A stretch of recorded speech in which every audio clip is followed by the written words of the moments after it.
Over confidence వల్ల పోతాయి. వాడికే మార్కులు ఎక్కువ వస్తాయి అనే థాట్లో, వాడికే ఐపీయూలో మార్కులు ఎక్కువ వచ్చాయి అనే థాట్లో, ఓవర్ కాన్ఫిడెన్స్లో సరిగ్గా చదవరు. నువ్వు కూడా పొరపాటున అలా చేస్తావేమో. నువ్వు అసలు ఓవర్ కాన్ఫిడెన్స్ అనేది పెట్టుకోకు. Hello upcoming doctors and engineers, welcome to Physics Wallah. This is your Seshu. And ఈ రోజు మనం ఒక ఇంట్రెస్టింగ్ టాపిక్ మాట్లాడుకుంటున్నాం. ఏంటి అంటే ఎఫ్సెట్ 2027ని ఎలా క్రాక్ చేయాలి అనేది.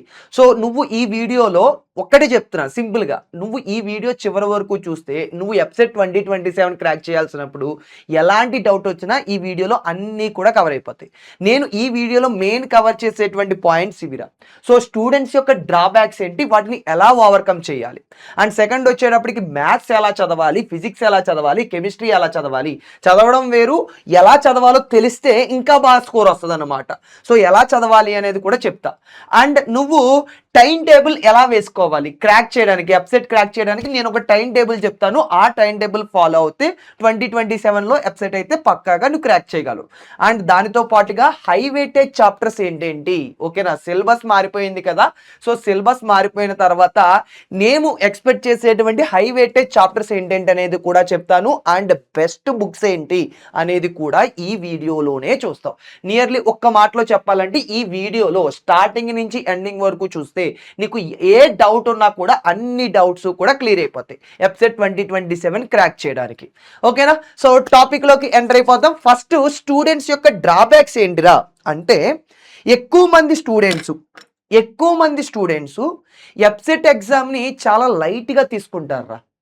బట్ గుర్తుపెట్టుకో, నువ్వు కూడా అలా లైట్గా అయితే తీసుకోకు. ఎందుకు అంటున్నానంటే ఎఫ్సెట్ ఎగ్జామ్ అనేది ఒక లైఫ్ చేంజింగ్ ఎగ్జామ్. ఎందుకు లైఫ్ చేంజింగ్ ఎగ్జామ్ అనేది కూడా చెప్తున్నారు. నాకు తెలిసినటువంటి ఒక స్టూడెంట్ లైక్ ఫస్ట్ ఇయర్ అంతా కూడా వేస్ట్ చేసేసాడు. లైక్ సెకండ్ ఇయర్లో బాగా కష్టపడి ఎఫ్సెట్లో మంచి ర్యాంక్ తెప్పించుకుని టాప్ కాలేజీలో జాయిన్ అయ్యాడు. సో టాప్ కాలేజీలో జాయిన్ అయిన తర్వాత ఇప్పుడు ఆ అబ్బాయి ప్యాకేజ్ ఎంతో తెలుసా, 1 lakh per month. Nearly 1 lakh per month he's earning. ఎందుకు, రీజన్ ఏంటో తెలుసా, క్యాంపస్ ఇంటర్వ్యూలో సెలెక్ట్ అయ్యాడు. ఒక టాప్ కంపెనీకి క్యాంపస్ ఇంటర్వ్యూలో సెలెక్ట్ అయ్యాడు. సెలెక్ట్ అవ్వడానికి టాప్ కాలేజీలో జాయిన్ అయ్యాడు అనమాట.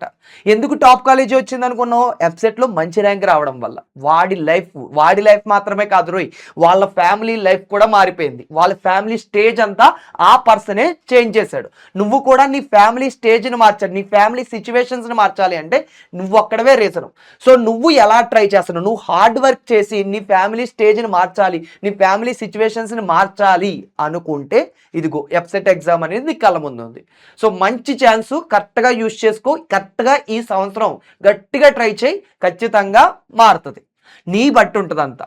అండ్ ఇంకా ఇదిగో ఇక్కడ ఇంకోటి ఏంటంటే నెగ్లిజెన్స్, ఓవర్ కాన్ఫిడెన్స్ రా. సో నువ్వు అసలు నెగ్లెక్ట్ చేయకు. ఎఫ్సెట్ ఎగ్జామ్ని లైఫ్ చేంజింగ్ ఎగ్జామ్ కింద కన్సిడర్ చేసుకునే అసలు నెగ్లెక్ట్ అనేది ఏ విషయంలోనూ చేయకు. అండ్ కొంతమంది ఏంటంటే రా, ఓవర్ కాన్ఫిడెన్స్ వల్ల పోతాయి.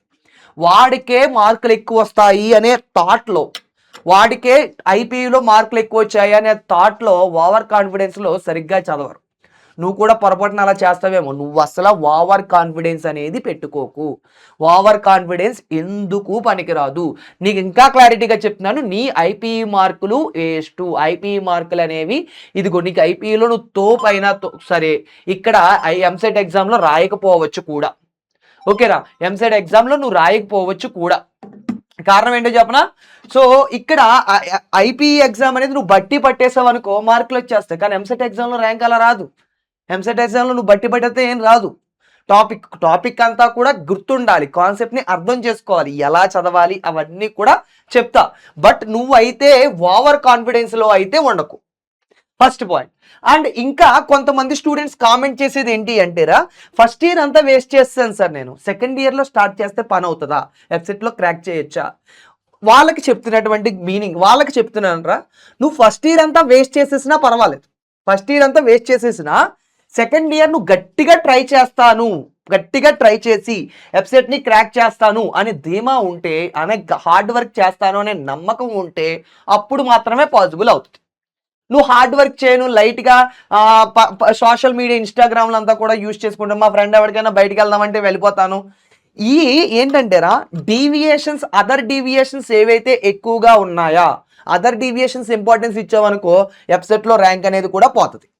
నువ్వు అదర్ డీవియేషన్స్ ఏమీ పెట్టుకోకుండా నీ ఈ 1 ఇయర్ కూడా గట్టిగా అంతా కూడా ఎంసెట్ ఎగ్జామ్ మీదే ఫోకస్ చేస్తాను అంటే ఈ 1 ఇయర్ అయితే నువ్వు గట్టిగా ట్రై చేస్తే ఎఫ్సెట్లో మంచి ర్యాంక్ పక్కాగా తీసుకురావచ్చు, మంచిగా పక్కాగా తీసుకురావచ్చు. ఈవెన్ నువ్వు ఫస్ట్ ఇయర్ అంతా కూడా వేస్ట్ చేసినా ఓకేనా, పక్కాగా తీసుకురావచ్చు. ఎలా తీసుకురావాలి సార్ ఈ 1 ఇయర్లో అంటే నేను చెప్తాను టైం టేబుల్ ఎలా చేస్తే నీకు వస్తుంది అనేది నేను చెప్పాను కదా, నేను చెప్తాను అది ఓకే. అండ్ ప్రాపర్ గైడెన్స్ ఉండట్లేదురా ఇక్కడ. ప్రాపర్ గైడెన్స్ ఎందుకు ఉండట్లేదు అంటే చాలా మంది స్టూడెంట్స్కి వాళ్ళు ఒకటి మెయిన్ రీజన్, ఎక్కువ మంది స్టూడెంట్స్ అన్నీ తెలుసులే మా సార్లకి ఏం తెలియదు అనుకుని వదిలేస్తూ ఉంటారు. అది ఒక ఫస్ట్ డ్రాబ్యాక్. ఎప్పుడు కూడా నీ మైండ్ సెట్ ఎలా ఉండాలి అంటేరా, ఎదుటివాడి దగ్గర నుంచి ఎంత నేర్చుకోవాలి అనే థాట్లో ఉండు. ఇప్పుడు ఫర్ ఎగ్జాంపుల్గా మీ సార్స్ ఉన్నారు, మీ సార్స్ని అడుగు ఎలా నేర్చుకోవాలి అనేది ఫస్ట్ పాయింట్. నువ్వు ఎలాగా యూజ్ చేయాలి, లైక్ మీ సార్స్ దగ్గర నుంచి కెమిస్ట్రీ ఎలా నేర్చుకోవాలి, ఫిజిక్స్ ఎలా నేర్చుకోవాలి, మ్యాథ్స్ ఎలా నేర్చుకోవాలి, ఈ విధంగా ఆలోచించి లైట్ ఇవన్నీ అనుకుంటే ఇంకా పోయినట్టే. ఓకేనా, నీకు ప్రాపర్ గైడెన్స్ ఉండాలి. ప్రాపర్ గైడెన్స్ అంటే లైక్ నీకు సింపుల్గా చెప్పాలి అంటే నువ్వు చదివేది ఒక రకంగా ఉంటుందిరా, నువ్వు ఎలా చదివితే నీకు మంచి ర్యాంక్ వస్తుంది అనేది మీ సార్స్కి తెలియచ్చు, మాకు తెలుస్తుంది. నువ్వు ఎలా చదివితే మంచి ర్యాంక్ వస్తుంది అనేది మీ సార్లకి తెలుస్తూ మాకు కూడా తెలుస్తుంది. ఎందుకు ఇలా చెప్తున్నానంటే మీ సార్స్ అందరూ కూడా నిన్ను చూస్తూ ఉంటారు. నిన్ను చూస్తూ ఎలా చేస్తే వీడికి మంచి దారిలో ఉంటాడు అనేది ఖచ్చితంగా మీ సార్లకి తెలుస్తుంది. నువ్వు అడగడం బట్టి ఉంటుంది. నువ్వు మీ సార్ని రిక్వెస్ట్ మోడ్లో అడిగావనుకో ఖచ్చితంగా నీకు ఏదో రోజు ఖచ్చితంగా చెప్తారు, ఓకే రౌరి నువ్వు ఇది చేయరా మంచిగా ఉంటుంది, ఇది ఇలా చేస్తే నువ్వు వెబ్సైట్ని క్రాక్ చేయొచ్చు అని మీ సార్లు అయితే ఖచ్చితంగా గైడెన్స్ ఇస్తారు. ఓకేనా, సో అలాగా ప్రాపర్ గైడెన్స్ అనేది నీకు ఉండాలి. ప్రాపర్ గైడెన్స్ వెబ్సైట్ వచ్చేంత వరకు, వెబ్సైట్ క్రాక్ చేయాలి ఎలాగా ఏంటి అనేది నీకు తెలిసినటువంటి మీ సార్లను అడుగు, లేదు అంటే మీరు వెబ్సైట్ ఎగ్జామ్ రాసేస్తున్నటువంటి టాప్ సీనియర్స్ ఉంటారు కదా, సీనియర్స్ని అడుగు. ఇలాగ గైడెన్స్ తీసుకోవడం వల్ల నీకు ఏంటంటే ఒక క్లారిటీ ఏర్పడుతుంది. అలాంటి గైడెన్స్ అనేది చూసుకో. అండ్ నువ్వు ఎక్కువ శాతం ఏంటంటే ఎక్కువ మంది స్టూడెంట్స్ లెర్నింగ్ మీద పెట్టరు, కాన్సెప్ట్ని నేర్చుకునే విధంగా పెట్టరు. ఎక్కువ మంది ఏం చేస్తారంటే ఫోకస్ అంతా కూడా బట్టి పట్టేసే మెథడ్ అలవాటు అయిపోయి ఒక్కసారి కాన్సెప్ట్ చూసి చదివేశాను కంప్లీట్ అయిపోయింది అంటారు అంతే. కానీ కాన్సెప్ట్ అంతా కూడా నీకు ఎప్పుడు వచ్చింది, నువ్వు బాగా అర్థం చేసుకుంటేనే నీకు అర్థమవుతుంది. సో కాన్సెప్ట్ ఎప్పుడూ కూడా చదవడం వేరు, అర్థం చేసుకుంటూ చదవడం వేరు. నేను చెప్పేది అదే, నువ్వు చదవకు, అర్థం చేసుకుంటూ చదువు. ఓకేనా, నీకు కాన్సెప్ట్ అనేది అర్థం అయ్యిందా నెక్స్ట్ స్టెప్ వే అంతే తప్పించి కాన్సెప్ట్ అర్థం అవ్వకుండా నువ్వు నెక్స్ట్ స్టెప్ వేసావు అంటే నీ మొదటి అడుగు డ్రాబ్యాక్లోకి అదే ఫస్ట్ వచ్చేస్తుంది. కాన్సెప్ట్ అర్థమైతేనే నెక్స్ట్ స్టెప్ వెయ్యి, కాన్సెప్ట్ అర్థం అవ్వకుండా ముందు స్టెప్కి వెళ్ళకు.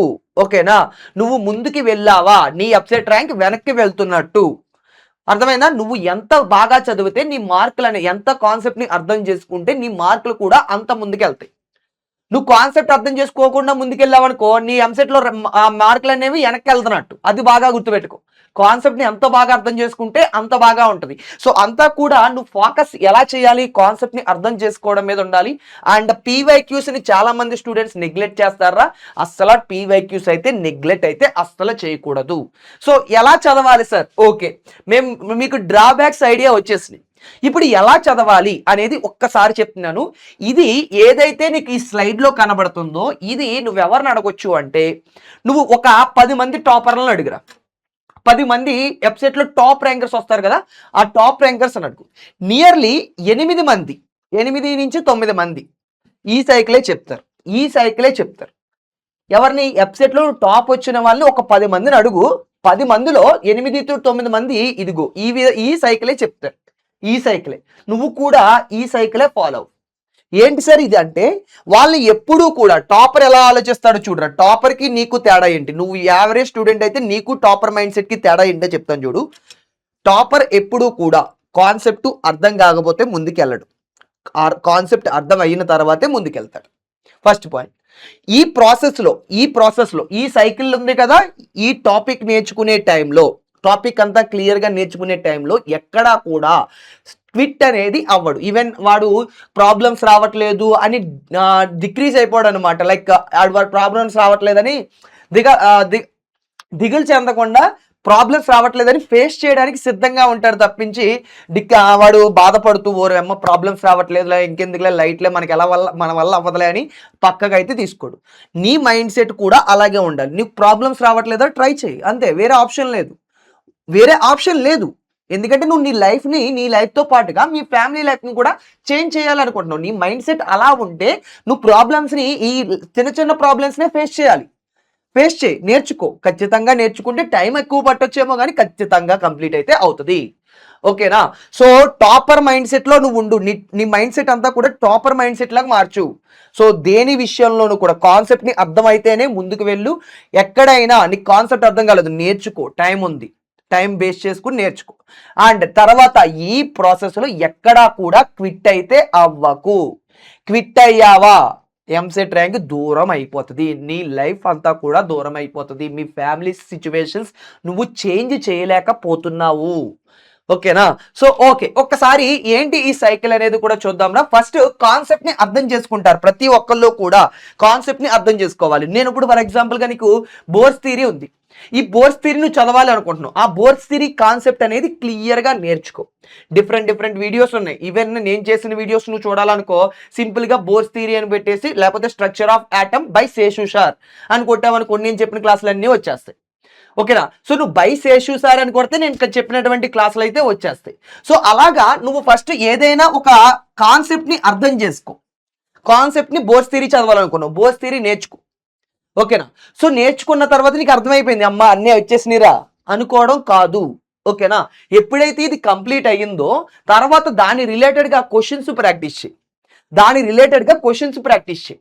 ఓకేనా? దాని రిలేటెడ్గా ఏవైనా క్వశ్చన్స్ ఏమైనా అడుగుతున్నాడు అంటే నీకు ఈ ప్రాసెస్లో ఏం తెలుస్తుందంటే ఈ అర్థమైన తర్వాత బోర్స్ థియరీ అర్థమైన తర్వాత దాన్ని మించి ఏ మోడల్లో క్వశ్చన్స్ అడగవచ్చు అనేది నీకు క్లారిటీ వస్తుంది. క్వశ్చన్స్ ప్రాక్టీస్ చేయాలి.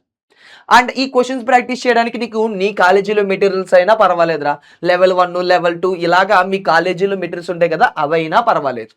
ఓకే, పీవైక్యూస్, ఈ పీవైక్యూస్ అనేది ఇంపార్టెంట్. ఎందుకు ఇది ఇంపార్టెంట్ అంటున్నానంటే ఇది అయిపోయిన తర్వాత క్వశ్చన్స్ ప్రాక్టీస్ చేసేసిన తర్వాత నీకు మోడల్ క్వశ్చన్స్ ఎలా వస్తున్నాయో ఐడియా వచ్చేసింది, ఏ మోడల్లో క్వశ్చన్లు అడుగుతున్నాడో ఐడియా వచ్చేసింది. దాని తర్వాత నువ్వు పీవైక్యూస్ ప్రాక్టీస్ చేయాలి. ఎందుకు పీవైక్యూస్ అంటున్నానంటే నీకు ఇంతకుముందు ఎంసెట్లో క్వశ్చన్లు ఎలాగడిగాడు అనేది నీకు క్లారిటీ వచ్చింది అనుకో, నువ్వు చేయగలుగుతున్నావా లేదా అనేది క్లారిటీ వస్తుంది. సో నువ్వు ఎంసెట్ క్వశ్చన్లు అన్నీ చేయగలుగుతున్నావు, ఈ పీవైక్యూస్ నేర్చుకుని ఎంసెట్ క్వశ్చన్స్ అన్నీ కూడా చేయగలుగుతున్నావు, వెల్ అండ్ గుడ్. నువ్వు బాగానే ప్రాపర్గానే వెళ్తున్నావు. ఎంసెట్ క్వశ్చన్స్ చేయలేకపోతున్నావు, ట్రై చేయి, అంతే తప్పించి క్విట్ అవ్వకు. ట్రై చేయి, ఎలా చేస్తే మనకు ఎంసెట్ అనేది క్వశ్చన్లు కంప్లీట్ చేయగలను అనేది ట్రై చేయి. మేబీ నువ్వు కాన్సెప్ట్ అనేది తక్కువగా నేర్చుకున్నావు అనుకో ఎంసెట్ క్వశ్చన్లు చేయకపోతున్నావేమో, ఈ మేబీ ప్రాక్టీస్ క్వశ్చన్లు తక్కువగా చేసావేమో ఎంసెట్ క్వశ్చన్లు చేయకపోవడానికి అదే కారణమేమో. సో ప్రాక్టీస్ క్వశ్చన్లు ఎక్కువ చేయి, అప్పుడు ఎంసెట్ క్వశ్చన్లు చేసేస్తావు. సో ఇక్కడ వరకు ఫస్ట్ నువ్వు కంప్లీట్ చేసేస్తే నువ్వు నేర్చుకోవడం అయితే అవుతుంది. ఆ పర్టికులర్ కాన్సెప్ట్ నేర్చుకోవడం అయ్యింది. నేర్చుకున్నది చెక్కింగ్ ఎంతవరకు చేయాలో తెలుసుకోవాలి. సో నేర్చుకున్న తర్వాత టెస్టులు రాయడం వల్ల ఏం తెలుస్తుంది అంటే చెక్ చేస్తాం తెలుస్తుంది ఆ కాన్సెప్ట్ నీకు ఎక్కడ వరకు వచ్చింది. నేను సడన్గా నేను క్వశ్చన్ అడిగా బోర్స్ థియరీ నుంచి, చెప్పావు కాన్సెప్ట్ బాగానే అర్థమైంది, చెప్పలేదు కాన్సెప్ట్ అర్థం కాలేదేమో నీకు ఆ ఏరియాలో. సో అలాగ ఎప్పుడు తెలుస్తుంది నీకు టెస్టుల ద్వారా తెలుస్తుంది. సో టెస్టుల వరకు ఇక్కడ వరకు నేను నేర్చుకునే పార్ట్రా, నేర్చుకున్నంత మాత్రాన సబ్జెక్ట్ కంప్లీట్ అయినట్టు కాదు. ఓకేనా? సో మాక్ టెస్టులు నువ్వు ఎన్ని టెస్టులు రాస్తే అంత సబ్జెక్ట్ అనేది నీకు వస్తుంది. సో టెస్టులు అనేవి ఖచ్చితంగా రాయాలి. ఎక్కువ మంది ఇక్కడతో ఆపేస్తారు, టెస్టులు అయితే పక్కాగా రాయాలరా. సో టెస్టులు అనేది ఖచ్చితంగా రాయండి. అండ్ దానితో పాటుగా ఈ టెస్ట్ రాసేటప్పుడు నువ్వు బాగా ఫోకస్ చేసుకో, టైం మేనేజ్మెంట్ అనేది బాగా ఫోకస్ చేసుకో. సో టైం మీద కూడా జాగ్రత్తగా చూసుకోవాలి, టైం మేనేజ్మెంట్ జాగ్రత్తగా చూసుకోండి. అండ్ టెస్ట్ రాసిన తర్వాత నీకు ఏ ఏరియాల్లో నువ్వు చేయలేకపోయావు, సమ్స్ చేయలేకపోయావు, ఏ ఫార్ములా అప్లై చేయలేకపోయావు, ఏ ఫార్ములా క్యాలిక్యులేషన్ స్టక్ అయిపోయావు, ఇవన్నీ కూడా ఈ టెస్ట్ అనాలిసిస్లో తెలుస్తుంది నీకు. ఈ టెస్ట్ అనాలిసిస్లో ఏ ఫార్ములా అప్లై చేయలేకపోయావు, ఏ సబ్జెక్ట్ నీకు ఏ కాన్సెప్ట్లో వీక్గా ఉన్నావు, ఇవన్నీ డీటెయిల్స్ ఇక్కడ తెలుస్తాయి. సో తెలిసాయి సార్, తెలిసాయా? మరలా ఆ టాపిక్స్ అన్నిటినీ కూడా ఆ ఫార్ములాస్ అన్నిటినీ కూడా రివైజ్ చేసి పెర్ఫెక్ట్ అయిపోయావు. అప్పటికి నీకు కంప్లీట్ అయినట్టు, ఒక కాన్సెప్ట్ కంప్లీట్ అయినట్టు. ఓకేనా? సో అలాగా మరలా బోస్ థియరీ అయిపోయింది. వేరే లెసన్ తీసుకో. వేరే లెసన్ నుంచి కూడా సేమ్ ఇదే ప్యాటర్న్ లో ఫాలో అవ్వు. నువ్వు ఇదే ప్యాటర్న్ లో కాన్సెప్ట్ అయితే నేర్చుకున్నావా, నువ్వు ఏ కాన్సెప్ట్ నైనా ఈ ప్యాటర్న్ లో నేర్చుకుంటే ఆ కాన్సెప్ట్ అనేది నీకు 100% వచ్చేస్తుంది. 100% వచ్చేస్తుంది. మొత్తం అంతా కూడా ఎక్కువ నెంబర్ ఆఫ్ ప్రాక్టీస్ క్వశ్చన్స్ ని బేస్ చేసి, ఎక్కువ కాన్సెప్ట్ అర్థం చేసుకోవడం దాన్ని బట్టి, ఎక్కువగా పీవైక్యూస్ చేయడం బట్టి ఉంటుంది. అండ్ టెస్ట్లు కూడా ఎక్కువ రాస్తాం బట్టి ఉంటుంది. నీ ర్యాంక్ ఈజ్ ప్రపోర్షనల్స్ టు, నీ ర్యాంక్ ఎక్కువగా ఉండాలా అంటే ఎక్కువ ప్రాక్టీస్ క్వశ్చన్లు చేయి, ఎక్కువ పీవైక్యూస్ చేయి, ఎక్కువగా టెస్టులు రాయి. ఓకేనా? అంతా దాన్ని బేస్ చేసి ఉంటుంది. సో జాగ్రత్తగా చూసుకోవాలి. సో ఈ సైకిల్ అనేది నువ్వు ప్రతి కాన్సెప్ట్ లో ఫాలో అవుతే 100% నీకు ఆ కాన్సెప్ట్ అనేది పర్ఫెక్ట్ గా వచ్చేస్తుంది. ఓకే సార్, అంతా బానే ఉంది. ఇప్పుడు మ్యాథ్స్, ఫిజిక్స్, కెమిస్ట్రీలో ఎలా పడితే అలా చదవచ్చా? చదవకూడదు. నేను ఎగ్జాంపుల్ గా చెప్తున్నాను. నేను ఈ మెథడ్ లో చదివితే నీకు యూజ్ ఉండొచ్చు అనే మెథడ్ చెప్తున్నాను. ఏంటంటేరా, నువ్వు మ్యాథ్స్కి వచ్చేటప్పటికి ఫార్ములాస్ అయితే ఫస్ట్ నేర్చేసుకో. అంటే నువ్వు మ్యాథ్స్ చేయాలనుకుంటున్నావు, ఇది ఈరోజు మ్యాథ్స్ ఒక లెసన్ తీసుకున్నావు. ఫార్ములాస్ ఎలా చేసుకుంటావు అనుకున్నావు? ఫార్ములాస్ అన్ని ఒక చోట రాసేసుకుని ఏం చేస్తావు అనుకున్నావు? ఫార్ములా తీసుకొచ్చి సబ్స్టిట్యూషన్ చేయి. అంటే ఫస్ట్ ఫార్ములా ఏదైతే ఉందో ఆ ఫార్ములా రిలేటెడ్గా ఏ విధంగా క్వశ్చన్లు అడుగుతున్నాడు అనేది చూసుకో. ఓకేనా? ఒక 5-6 క్వశ్చన్స్ అడుగుతాడు ఫార్ములా రిలేటెడ్గా. ఆ ఫార్ములా రిలేటెడ్గా 5-6 క్వశ్చన్లు అడిగాడు అనుకో, ఆ 5-6 క్వశ్చన్ని బాగా అబ్జర్వ్ చేయి. ఈ ఫార్ములా రిలేటెడ్గా ఆ 5-6 క్వశ్చన్లు ఎలా ఉన్నాయి. సో ఫార్ములా సబ్స్టిట్యూషన్ చేసిన తర్వాత క్యాలిక్యులేషన్. ఓకే, ఇక్కడ మ్యాథ్స్ అంతా ఎలా ఉంటుందిరా, ఫార్ములా ఎలాగా అప్లై చేయాలి, క్యాలిక్యులేషన్ ఎలా చేయాలి అనేది తెలియాలి. సో మొత్తం అంతా ఫార్ములా బేస్ చేసి ఉంటుంది. సో ఫార్ములా, ఏ ఫార్ములా బేస్ చేసి నువ్వు ఫార్ములాల దగ్గర అన్ని పెట్టేసుకో.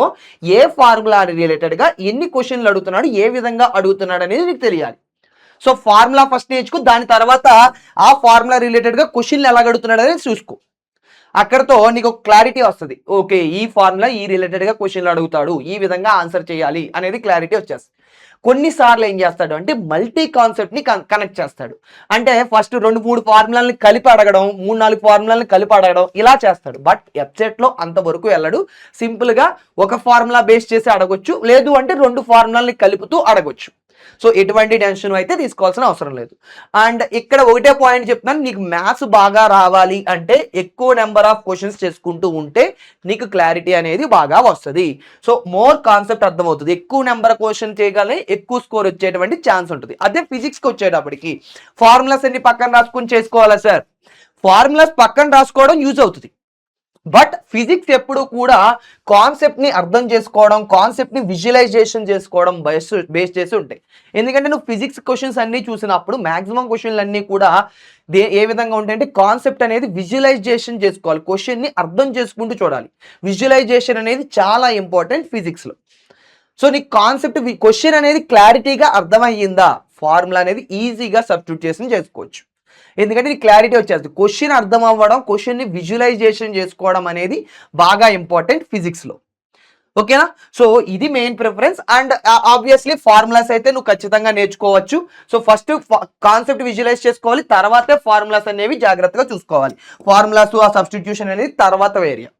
ఓకే, నీకు ఎక్కువ స్కోర్ ఫిజిక్స్లో రావాలి అంటే నువ్వు మెయిన్ ఫోకస్ చేయాల్సిందంటే కాన్సెప్ట్ని విజువలైజేషన్ చేసుకోవడం. సో ఎంత ఈ విజువలైజేషన్ చేసుకుంటే అంత ఫిజిక్స్ అనేది బాగా వస్తుంది నీకు, అంత ఫిజిక్స్లో ఎక్కువ స్కోర్ అనేది అబ్జర్వ్ చేస్తావు. అండ్ కెమిస్ట్రీకి వచ్చేటప్పటికి మనందరికీ తెలిసిన physical chemistry, inorganic chemistry, organic chemistry. Physical chemistry అంతా కూడా ఈజీగా ఫార్ములాస్ అన్ని ఒక చోట రాసుకోవడం, ఏ క్వశ్చన్ని ఏ విధంగా అడుగుతున్నాడు ఆ ఫార్ములా రిలేటెడ్గా చెక్ చేసుకుంటే సరిపోతుంది. సో ఎక్కువ నెంబర్ ఆఫ్ క్వశ్చన్స్ చేసే కొలది ఎక్కువగా అర్థమవుతుంది నీకు. ఓకే, ఎక్కువ నెంబర్ ఆఫ్ క్వశ్చన్స్ చేసే కొలది ఏ ఫార్ములా యూజ్ చేయాలి, ఎలా యూజ్ చేయాలనేది క్లారిటీగా వచ్చేస్తుంది. ఎక్కువ నెంబర్ ఆఫ్ క్వశ్చన్స్ చేస్తే ఎక్కువ స్కోర్ అయితే వస్తుంది. దేని రిలేటెడ్గా? ఫిజికల్ కెమిస్ట్రీ చూసుకుంటే. సో ఫిజికల్ కెమిస్ట్రీ రావాలి అంటే నీకు ఫార్ములా రావాలి, క్యాలిక్యులేషన్స్ రావాలి, అండ్ యూనిట్స్ కూడా జాగ్రత్తగా చూసుకోవాలి. ఇది ఫిజికల్ కెమిస్ట్రీకి సంబంధించి. అదే ఇనార్గానిక్ కెమిస్ట్రీ అయితే డెడ్ ఈజీరా. ఇనార్గానిక్ కెమిస్ట్రీకి వచ్చేటప్పటికి నువ్వు బాగా ఫోకస్ చేయాల్సింది ఎక్సెప్షన్స్ మీద. సో ఎక్సెప్షన్స్ బాగా నేర్చుకో. తర్వాత కాన్సెప్ట్కి వచ్చేటప్పటికి ఎన్సీఆర్టీ రిలేటెడ్గా నేర్చుకున్నా కూడా ప్రాబ్లం ఏమీ లేదు. సో ఎక్కువ మంది ఈ ఇనార్గానిక్ కెమిస్ట్రీని నెగ్లెక్ట్ చేస్తారు. బట్ ఎక్సెప్షన్స్ అన్ని ఒక చోట రాసుకుంటే నీకు ఈజీగా కూడా అయిపోతుంది. సో ఎక్సెప్షన్స్ ని బాగా ఫోకస్ చేసుకో, నీకు ఈజీ అయిపోతుంది. ఎందుకంటే ఇనార్గానిక్ కెమిస్ట్రీ అనేది చాలా చాలా ఇంపార్టెంట్, బాగా స్కోర్ ఇస్తుంది, తక్కువ టైం కూడా పడుతుంది. క్యాలిక్యులేషన్లు కట్ట ఏముండవు, కరెక్ట్గా నీకు ఎక్సెప్షన్ మైండ్ లో తగిలితే ఈజీగా స్కోర్ ఇచ్చేస్తుంది. తక్కువ టైంలో స్కోర్ ఎక్కువగా వచ్చేది ఇదే. మొత్తం ఫిజిక్స్ మ్యాథ్స్ కెమిస్ట్రీలో అన్నిటికన్నా బాగా చూసుకోవాల్సింది ఇనార్గానిక్ కెమిస్ట్రీ, ఎందుకంటే తక్కువ టైంలో ఈజీగా స్కోర్ వచ్చేది ఇదే. ఓకేనా? సో ఎక్సెప్షన్స్ బాగా గుర్తుండాలి, ఎక్సెప్షన్స్ లేదంటే పోతుంది మార్కులు. సో అది జాగ్రత్తగా చూసుకోవాలి. అండ్ ఆర్గానిక్ కెమిస్ట్రీలో నువ్వు నేర్చుకునేటప్పుడు ప్రతిసారి కూడా మెకానిజం ఎంత ఇంపార్టెంట్, రియేజెంట్ ఏ రియేజెంట్ ఎలా కన్వర్ట్ చేస్తుంది అనేది కూడా అంతే ఇంపార్టెంట్. సో నువ్వు మెకానిజంతో పాటుగా ఏ రియేజెంట్ ఎలా కన్వర్ట్ చేయగలుగుతుంది అనేది కూడా ఫోకస్ చేసుకో. అలా ఫోకస్ చేస్తే నీకు క్లారిటీ వచ్చేస్తుంది. ఓకేనా అమ్మా? సో ఇది నువ్వు బాగా చూసుకోవాల్సిందిరా. ఇప్పుడు టైం టేబుల్ చెప్తున్నా. టైం టేబుల్, సో నేను నార్మల్గా నువ్వు ఈ మ్యాథ్స్ ఫిజిక్స్ కెమిస్ట్రీ మొత్తం అన్ని ఇంపార్టెంట్ టాపిక్స్ అన్ని కూడా లెక్కేసుకున్నాం అనుకో, నియర్లీ 80 చాప్టర్స్ వరకు వస్తున్నాయి ఫస్ట్ ఇయర్ సెకండ్ ఇయర్ కలిపి. మనకి తీరా చూస్తే 8 months లెక్కేసుకో, 80 చాప్టర్స్ 8 months లెక్కేసుకో, అంటే మంత్కి నియర్లీ 10 చాప్టర్ల వరకు కవర్ అవ్వాలి. సో నేను ఏం చేశానంటే, నువ్వు మంత్కి నియర్లీ 10 చాప్టర్లు కవర్ అవ్వాలి అంటే నీకు ఒక్కసారి చూసుకో, నువ్వు 5 రోజులకి 2 చాప్టర్స్ అయితే కంప్లీట్ చేసావే అనుకో, 5 daysకి 2 చాప్టర్స్. ఆ 2 చాప్టర్స్ కూడా ఏంటి, ఒకటేమో ఫస్ట్ ఇయర్ పెట్టుకో, సెకండ్ ఇయర్ అనేది ఒక చాప్టర్ పెట్టుకో. ఫస్ట్ ఇయర్ ఒకటి పెట్టుకుంటే సెకండ్ ఇయర్ ఇంకోటి పెట్టుకో. సో అలాగా కంప్లీట్ చేసుకుంటూ రా. సో నువ్వు అలా కంప్లీట్ చేస్తే నెలకి ఖచ్చితంగా 10 చాప్టర్లు కంప్లీట్ అయిపోతాయి. నెలకు వచ్చేటప్పటికి 10 చాప్టర్లు కంప్లీట్ అయిపోతాయి. జాన్యువరి లోపు మ్యాక్సిమం కంప్లీట్ అయిపోతాయి, చాప్టర్లు అన్నీ కూడా కంప్లీట్ అయిపోతాయి జాన్యువరి లోపు. ఓకేనా? సో జాన్యువరి లోపు కంప్లీట్ అయిపోతారా, ఎటువంటి టెన్షన్ అయితే తీసుకోవాల్సిన అవసరం లేదు. జాన్యువరి లోపు అయితే మొత్తం అంతా కూడా కంప్లీట్ అయిపోతాయి. అండ్ ఆల్రెడీ చెప్పాను కదా, నువ్వు ఫోకస్ చేసేటప్పుడు ఈ తీసుకునేటప్పుడు కూడా మ్యాథ్స్ ఫస్ట్ ఇంపార్టెన్స్, తర్వాత కెమిస్ట్రీ, తర్వాత ఫిజిక్స్ ఇచ్చుకో. తర్వాత ఫిబ్రవరి మార్చికి వచ్చేటప్పటికి ఐపీఈ ఎగ్జామ్స్కి టైం ఇచ్చాయి, ఏప్రిల్ మే వచ్చేటప్పటికి రివిజన్కి టెస్ట్కి అయితే ఇచ్చే టైం. అండ్ బెస్ట్ బుక్స్ ఏంటంటే, నేను టెక్స్ట్ బుక్సే చెప్తున్నాను రా, మ్యాథ్స్ ఫిజిక్స్ కెమిస్ట్రీ అయితే టెక్స్ట్ బుక్సే చూసుకోండి. అండ్ పీవైక్యూస్ రిలేటెడ్గా చూసుకుంటే దిశ పబ్లికేషన్స్, అర్హెన్స్ పబ్లికేషన్స్, ఎంటీజీ పబ్లికేషన్స్ అయితే చూడండి. అరే నీకు ఇంకొక ఇంపార్టెంట్ విషయం కూడా చెప్తున్నా, ఏంటంటే లక్ష ఏపీ ఎప్సెట్ 2027 అయితే బ్యాచ్ ఉంది. ఓకేనా? లింక్ ఎక్కడ ఉంటుంది అంటే, ఛానల్ పేజ్ ఓపెన్ చేసి ఛానల్ పేజీలో డిస్క్రిప్షన్లో ఒక్కసారి చెక్ చేస్తే దాంట్లో కనపడుతుంది లింక్ అనేది. అండ్ ఈ బ్యాచ్లో నీకు టాప్ ఫ్యాకల్టీస్ అందరితో నీకు క్లాసెస్ అయితే జరుగుతాయి. ఆ క్లాసెస్ జరిగినప్పుడు ఆ క్లాస్ నోట్స్ ప్రొవైడ్ చేస్తారు. అండ్ డైలీ ప్రాక్టీస్ చేయడానికి క్వశ్చన్స్ వస్తాయి. అండ్ దానితో పాటు టెస్ట్లు కండక్ట్ చేస్తారు. సో టెస్టుల్లో ఎప్సెట్ లెవెల్లోనే ఉంటాయి ఆ టెస్ట్లన్నీ. అండ్ పీవైక్యూస్ ఉంటాయి. అండ్ దానితో పాటుగా 24/7 డౌట్ సపోర్ట్ ఉంటుంది. అండ్ ఏఐ గురువు కూడా ఉంది. యాక్చువల్గా దీని ప్రైస్ వచ్చేటప్పటికి 2499 రా. బట్ ఇప్పుడు సమ్మర్ సేల్ జరుగుతుందన్నమాట. సమ్మర్ 300 అనే కూపెన్ అప్లై చేస్తే నీకు దీనిలో మరలా 300 రూపీస్ అయితే తగ్గుద్ది. ఒక్కసారి అయితే వెళ్ళి అయితే చెక్ చేసేసుకో. ఎక్కడ ఉంటుందంటే ఛానల్ పేజీలో అవైలబుల్గా ఉంటుంది, బయోలో. ఒక్కసారి వెళ్ళి చెక్ చేసి